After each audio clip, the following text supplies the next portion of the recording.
Hi friends, எல்லோரும் எப்படி இருக்கீங்க? ரிவிஷன்லாம் நல்லா பண்ணிகிட்ருக்கீங்களா ஃப்ரெண்ட்ஸ்? நிறைய ஃப்ரெண்ட்ஸ் வந்து கமெண்ட்டில் எனக்கு பயமாக இருக்குது சிஸ்டர், என்ன பண்ணுறதுனே தெரியல, இன்னும் 10 நாள் தான் இருக்குது, அதை படிக்கலை இதை படிக்கலை, இன்னும் நான் சிலபஸே கம்ப்ளீட் பண்ணல, அப்புறம் யாருமே எனக்கு சப்போர்ட் பண்ண மாட்டுறாங்க, நான் என்ன பண்ணுறது அப்படின்னு சொல்லி கமெண்ட் பண்ணியிருந்தாங்க. ஒரு 3 சிஸ்டர் கமெண்ட் பண்ணியிருந்தாங்க. உங்களுக்கு இப்படி சுச்சுவேஷன்னா எனக்கும் அப்படி தான், நம்ம எல்லாருக்குமே அப்படி தான். எல்லாருக்குமே வந்து ஏதாவது ஒரு வகையில் பிரச்சனை வந்துக்கிட்டே தான் இருக்குது. நம்ம அதை பார்த்து பயந்துக்கிட்டு உட்காந்துருந்தோம்னா நிச்சயமாக நம்மளால் படிக்கவே முடியாது.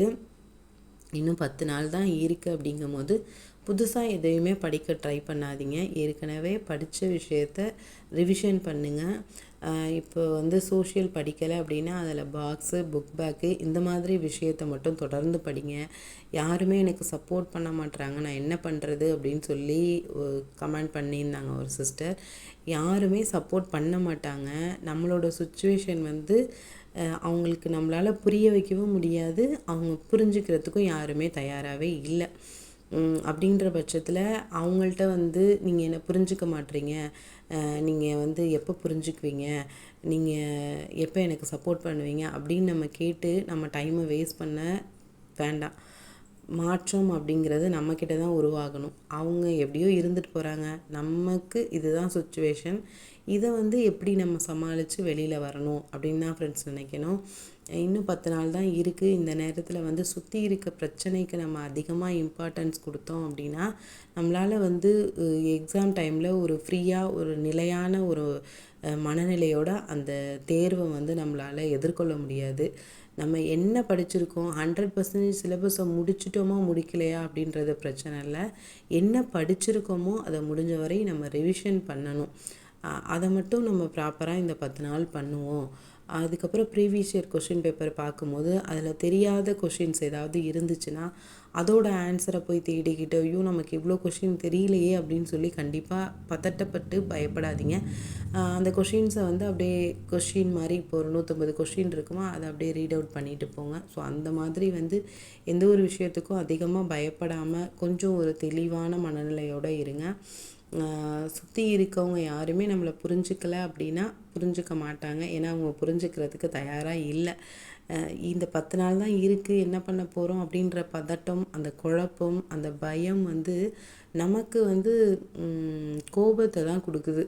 சின்ன சின்ன விஷயத்துக்கெல்லாம் டென்ஷன் ஆக வேண்டியதாக இருக்குது. அந்த கோபத்தை யார்கிட்ட காட்டுறதுன்னு தெரியாமல் குழந்தைங்கள்ட்ட காட்டுறோம். எனக்குமே மார்னிங் அப்படி தான் நடந்தது. படிச்சுட்டு இருந்தேன், தம்பி வந்து ஏதோ சேட்டை பண்ணான் பாருங்கள், தேவையில்லாமல் என்னோடய கோபத்தை அவன்கிட்ட காட்டிட்டேன். அப்புறம் அழுதான். அப்புறம் கொஞ்சம் நேரம் கழித்து தான் சரி ஓகே, நம்ம வந்து இவன்கிட்ட எப்படி புரிய வைக்க முடியுமா, அவனோட குழந்தைத்தனத்தை பண்ணுறான் அப்படின்னு சொல்லிட்டு விட்டாச்சு. அதுக்கப்புறம் அந்த பிடிஎஃப் மெட்டீரியல் வந்து நான் ஷேர் பண்ணியிருந்தேன் சோஷியலுக்கு. அதை பார்த்துட்டு ஒரு சிஸ்டர் வந்து கொஞ்சம் வீடியோவில் ஸ்லோவாக காட்டுங்க சிஸ்டர், அதில் என்ன மாதிரி விஷயம்லாம் இருக்குது, பாயிண்ட்ஸ் இருக்குது அப்படின்னு தெரிஞ்சுக்கணுன்ட்டு. ஸோ அவங்களுக்காக தான் அந்த வீடியோ எடுத்திருந்தேன் ஃப்ரெண்ட்ஸ். அந்த வீடியோவில் காட்டியிருந்த அந்த பிடிஎஃப் வந்து எங்கே எடுத்தீங்க, அதோட லிங்க்கு கொடுங்க, அந்த சேனல் நேம் கொடுங்கன்னு சொல்லியிருந்தீங்க. கண்டிப்பாக எனக்கு தெரிஞ்ச விஷயத்தை வந்து நான் ஷேர் பண்ணிடுவேன். அந்த வீடியோ போஸ்ட் பண்ணும்போது இவ்வளோ பேர் வந்து கேட்பீங்க அப்படின்னு எனக்கு தெரியாது. அதனால் எனக்கு அப்போ அந்த லிங்க்கும் தெரியல. அந்த சேனலில் பார்த்திங்கன்னா எல்லா லெசன்ஸுக்கும் இந்த மாதிரி பிடிஎஃப் கொடுத்துருக்காங்களா அப்படின்னு எனக்கு தெரியல. எனக்கு ஹிஸ்ட்ரியில் கஷ்டமான டாபிக் மட்டும் நான் வந்து சர்ச் பண்ணும்போது எடுத்தது. அதில் பார்த்திங்கன்னா எல்லா பாயிண்ட்ஸுமே இருக்காது, கொஞ்சம் இம்பார்ட்டண்ட் பாயிண்ட்ஸ் தான், அப்படியே மைண்ட் மேப் மாதிரி தான் இருக்கும். உங்களுக்கு எக்ஸ்ட்ரா பாயிண்ட்ஸ் வேணும்னா நீங்கள் டெக்ஸ்ட் புக்கில் வந்து படித்து லைன் பை லைன் கொஷின்ஸு மாதிரி நீங்கள் வந்து விட்டு போன பாயிண்ட்ஸை வந்து நீங்கள் அப்படியே பக்கத்தில் நோட் பண்ணி வச்சு படிச்சுக்கலாம். அப்படி தான் ஃப்ரெண்ட்ஸ் நான் வந்து அந்த பிடிஎஃப்பை வந்து ஃபாலோ பண்ணேன். அந்த பிடிஎஃப் வந்து எங்கே எடுத்தீங்க, அந்த லிங்க் வந்து என்கிட்ட இல்லை. அந்த பிடிஎஃப் வந்து நீங்கள் எல்லாம் கேட்டதுக்கப்புறம் நான் வந்து இந்த லெசன்ஸை சர்ச் பண்ணும்போது மை டிஎன்பிஎஸ்சின்னு நினைக்கிறேன் அந்த யூடியூப் சேனல் பேர், அதில் தான் நான் எடுத்தேன். எல்லா லெசனுக்கும் அவங்க போட்டிருக்காங்களான்னு எனக்கு தெரியல. இப்போ அந்த பிடிஎஃப் வந்து அந்த வீடியோஸ்லலாம் இருக்கா அப்படின்னு எனக்கு தெரியல. டிஸ்கிரிப்ஷன் பாக்ஸில் தான் கொடுத்துருந்தாங்க. உங்களுக்கு வேணும் அப்படின்னா அந்த சேனல் போய் செக் பண்ணி பாருங்கள். அதுக்கப்புறம் பார்த்திங்கன்னா எனக்கு ஸ்டார்டிங்கில் நான் குரூப் 4 படித்தேன், ஒரு 2-3 எக்ஸாம் எழுதினேன். அப்போ வந்து என்கிட்ட டெக்ஸ்ட் புக் கிடையாது. அப்போ வந்து இந்த சாய்ஸ் அகாடமியோட 100 லெசன்ஸ் புக் தான் நான் யூஸ் பண்ணிகிட்ருந்தேன். அதுதான் வந்து இந்த வீடியோவில் ஷேர் பண்ணியிருக்கேன். அதில் பார்த்திங்கன்னா 1 to 5 புக்ஸ் ஃபஸ்ட்டு கொடுத்தாங்க. அதுக்கப்புறம் விட்டு போன லெசன்ஸ் வந்து ஒரு 2 புக் திருப்பியும் வந்து வாங்கினேன். அப்படி தான் அந்த புக்கு வந்து கொடுத்தாங்க. அதில் பார்த்திங்கன்னா 1 to 5ல் புக்கு கொடுத்தாங்க இல்லையா, அதில் ஒரு புக் பேக் இருக்கும். அதுக்கப்புறம் கொடுத்த 2 புக்லேயும் புக் பேக் இருக்கும். ஸோ இப்போ நம்ம லாஸ்ட் நேரத்தில் புக் பேக் தானே படிச்சுட்ருக்கோம். ஸோ அது நம்ம ஏற்கனவே படித்த புக்கு. ஸோ படிக்கும்போது கொஞ்சம் ஈஸியாக இருக்கும் அப்படின்றதுக்காக அந்த புக் எடுத்தேன். இதெல்லாம் பார்த்திங்கன்னா நான் ஏற்கனவே குரூப் 4 படித்தப்போ படித்தது. இந்த வருஷம் எழுதலை, லாஸ்ட் இயர் குரூப் 4 படித்தபோது படித்தது. சரி உங்களோட ஷேர் பண்ணுவோம் அப்படின்னு சொல்லி காட்டியிருக்கேன். இந்த புக்கு நான் படிக்கலை, புக் பேக் புக் மட்டும் படித்தேன் ஃப்ரெண்ட்ஸ். அதை தான் இப்போ படிச்சுக்கிட்டு இருக்கேன். அதில் பார்த்திங்கன்னா நம்ம விவிடிஎன்பிஎஸ்ஸோட ஒன்லைனர் யூஸ் பண்ணுறோம் இல்லையா, அதில் வந்து ஒரு சில லெசன்ஸ்லாம் மிஸ் ஆகுதில்ல, அதெல்லாம் வந்து இந்த புக்கில் வந்து கொஞ்சம் கவர் ஆகும். ஸோ அப்படி படிப்போம் அப்படின்னு சொல்லிட்டு நம்ம வந்து 6th to 10th வரையும் புக்கை வச்சுக்கிட்டு ஒவ்வொரு பேஜாக திருப்பிட்டு அது வந்து டைம் வேஸ்ட்டாக இருக்கும். இது ஏற்கனவே படித்த புக்கு, கொஞ்சம் ஃபாஸ்ட்டாக படிச்சிருவோம் அப்படின்னு சொல்லிட்டு தான். அதுக்கப்புறம் பார்த்திங்கன்னா நான் என்னென்ன புக்ஸ் வச்சுருக்கேன், என்னென்ன லெசன்ஸ்க்கெலாம் ஹேண்ட் ரைட்டன் நோட்ஸ்லாம் வச்சுருக்கேன், என்னென்ன மெட்டீரியல்ஸ்லாம் நான் படித்தேன் அப்படின்றத வந்து இந்த எஸ்டிடி எக்ஸாம் முடியட்டும், அதுக்கப்புறம் உங்கள்கிட்ட நான் வீடியோவில் ஷேர் பண்ணுறேன். என்கிட்ட என்ன புக் இருக்குது, என்ன மாதிரி மெட்டீரியல்ஸ் வச்சுருக்கேன், என்னென்ன ஹேண்ட் ரைட்டன் நோட்ஸ்லாம் வச்சுருக்கேன் அப்படின்னு சொல்லிட்டு உங்களோட நான் ஷேர் பண்ணுறேன். இந்த ஹேண்ட் ரைட்டன் நோட்ஸ்லாம் போன வருஷம் நான் எழுதுனது. அவங்களோட டெஸ்ட் பேட்ச்லேயே நான் இருந்தேன்னா, அப்போ வந்து ஒவ்வொரு வீக்குக்கும் டெஸ்ட்டு ஷெட்யூல் கொடுப்பாங்கள்ல, அப்போ அதோட அந்த மெட்டீரியலும் நம்மள்கிட்ட கொடுப்பாங்க. அப்போ என்கிட்ட டெக்ஸ்ட் புக் இல்லாத விஷயத்தை இந்த மாதிரி ஹேண்ட் ரைட்டன் நோட்ஸு, அப்புறம் அந்த லெசனை வந்து இந்த மாதிரி பிடிஎஃப் எடுத்து வச்சுக்கிட்டு இப்படி தான் ஃப்ரெண்ட்ஸ் படித்தேன். இந்த பாருங்கள், நான் புக் பேக்கு சொல்லியிருந்தேன் இல்லையா, அதுதான் இந்த புக்கு.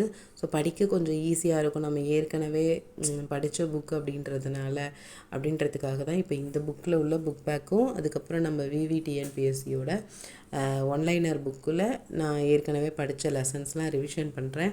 இந்த லாஸ்ட் நேரத்தில் நம்ம அதை படிக்கலை இதை படிக்கலை அப்படின்னு சொல்லி கண்டிப்பாக கவலைப்படாதீங்க. என்ன படிச்சிருக்கீங்களோ அதை எப்படி இந்த 10 நாளில் ரிவிஷன் பண்ணலாம், மேக்ஸ் எல்லாம் வந்து எப்படி போட்டு பார்க்கலாம். டெய்லியுமே மேக்ஸ் பாருங்கள், இந்த 10-12 நாள் தொடர்ந்து மேக்ஸ் பாருங்கள்.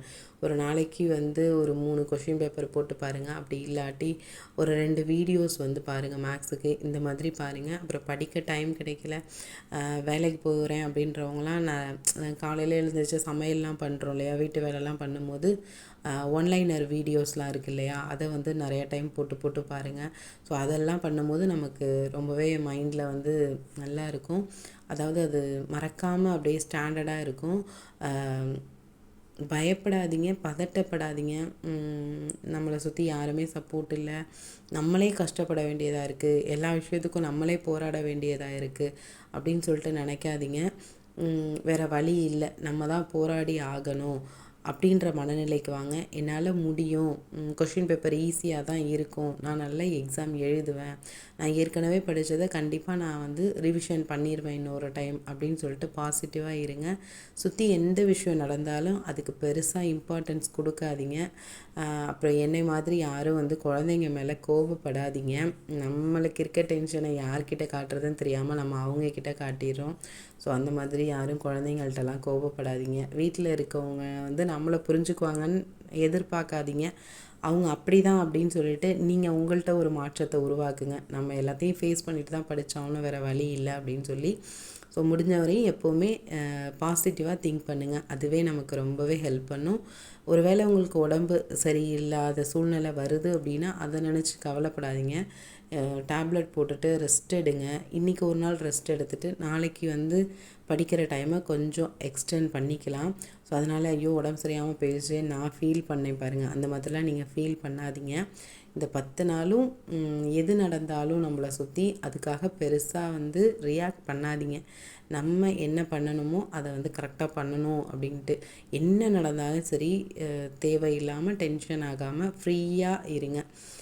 படித்த விஷயத்தை திருப்பி ரிவிஷன் பண்ணுங்கள். எப்போவுமே வந்து நேர்மறையான சிந்தனையோடு இருங்க. என்னால் முடியும், நிச்சயமாக நான் ஜெயிப்பேன். ஜெயிக்கிறோமோ தோக்குறோமோ அது அடுத்த விஷயம். நம்மளோட 100% நம்ம கொடுத்துக்கிட்டே இருக்கோம். நம்ம என்ன செய்ய முடியுமோ அதை தொடர்ந்து பண்ணிக்கிட்டே இருக்கோம் இல்லையா? அதனால் தொடர்ந்து நம்பிக்கையோடு போராடிக்கிட்டே இருங்க. முடிஞ்ச வரையும் அடுத்தவங்க மேலே டென்ஷன் ஆகாமல் ஃப்ரீயாக இருங்க, ஹாப்பியாக இருங்க. All the best.